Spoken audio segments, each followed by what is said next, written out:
Welcome to today's video tutorial. This is the kettlebell two-handed overhead press. So this is an introduction to overhead pressing with kettlebells. So if you haven't learned how to do the kettlebell cheat curl or haven't learned the rack position and how to press from there, this is a way that we can sort of stage your progression and learn how to do it safely.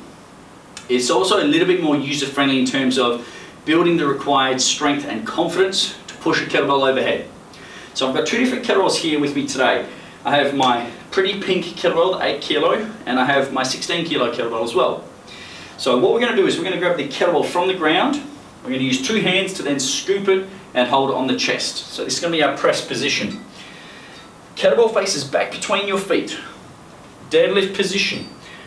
This hand, the free hand, needs to be spread wide. You want a big surface area to catch and control this kettlebell onto the chest.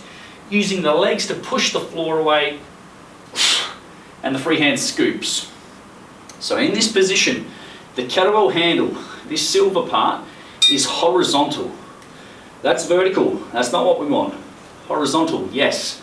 Firm grip, so on my left hand, on this side here, my knuckles are facing the ceiling.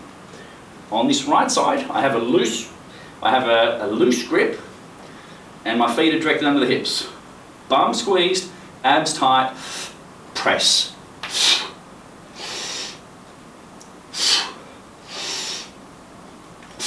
Say you're doing 3 reps, you do your 3, and then scoop.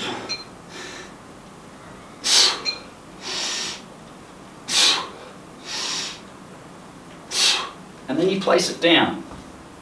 So that's with a light 8 kilo kettlebell. If I try something a little bit more challenging now, it's going to require more emphasis on form, so getting tighter glutes and abs to prevent lower back arching as I transfer that weight overhead. So, from a side view, kettlebell faces back between the feet.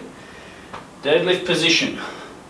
Free hand, open palm, scoop, catch. The handle is still horizontal.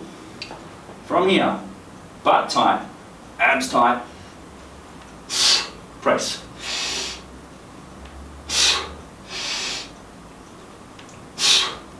And then, depending on your skill level, if you feel confident to transfer like that, you can. Alternatively, put it down, change hands, and do the same amount of reps on your second side.